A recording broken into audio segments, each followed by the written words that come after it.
میں نے گورکن بابا سے پوچھا، بابا جی گناہگاروں کی قبروں کا بھی کچھ احوال بتائیں۔ بابا جی افسردہ لہجے میں بولے، اب آدمی کی قبر تیار کرتے ہوئے بہت مشقت کرنا پڑتی ہے۔ قبر کی مٹی سخت ہوتی ہے تو کہیں پتھر قبر کی تیاری میں رکاوٹ بھی بن جاتے ہیں۔ آج کل قبروں کی کھدائی کے دوران سانپ بچھو کا نکل آنا عام سی بات ہو گئی ہے۔ کئی قبروں کی کھدائی کرتے ہوئے عجیب سی وحشت اور گھبراہٹ بھی طاری ہو جاتی ہے۔ چونکہ قبریں یا قبر کی کھدائی ننگے پاؤں سے کی جاتی ہے تو کئی قبروں کی کھدائی کے دوران میرے پیر جلنے شروع ہو گئے تھے۔ میں نے اپنی زندگی میں قبر کی تیاری کے دوران قبر سے دھواں بھی نکلتے دیکھا ہے اور آگ کے شعلے بھی۔ کئی قبروں میں تدفین کے بعد قبروں پر رات کو آگ جلتی بھی دیکھی ہے اور کچھ قبروں سے چیخو پکار بھی سن چکا ہوں۔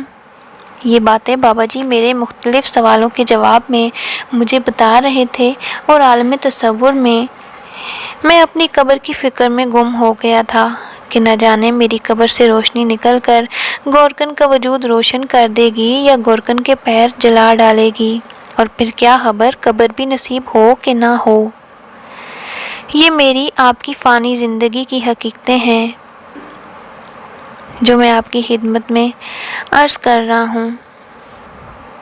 قبر ہمارا وہ مستقل گھر ہے جس میں ہمارا سور پھونکنے کے جانے تک رہنا مقدر ٹھہر چکا ہے۔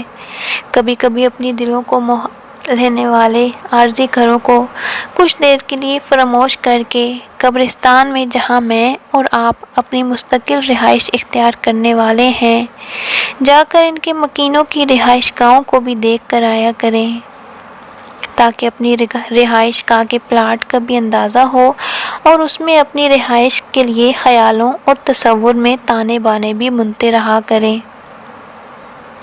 قبرستان دنیا کی واحد انٹرنیشنل ہاؤسنگ سوسائٹی ہے جس میں آپ کو 2 گز کا پلاٹ بغیر ترقیاتی کاموں کے ملتا ہے، جہاں ہر فرد کو اپنے پلاٹ میں روشنی، کشادگی، خوشگوار ہواؤں اور باغات وغیرہ کا انتظام پہلے سے خود کر کے آنا پڑتا ہے۔ لہٰذا کیا ہی اچھا ہو کہ جب میں اور آپ اپنے مستقل گھروں کو جائیں تو سارے انتظامات پہلے سے مکمل ہوں اور کمی ہو تو صرف میری اور آپ کی آمد کی۔ اللہ ہم سب کی اس آنے والی منزل کو آسان بنائے، آمین۔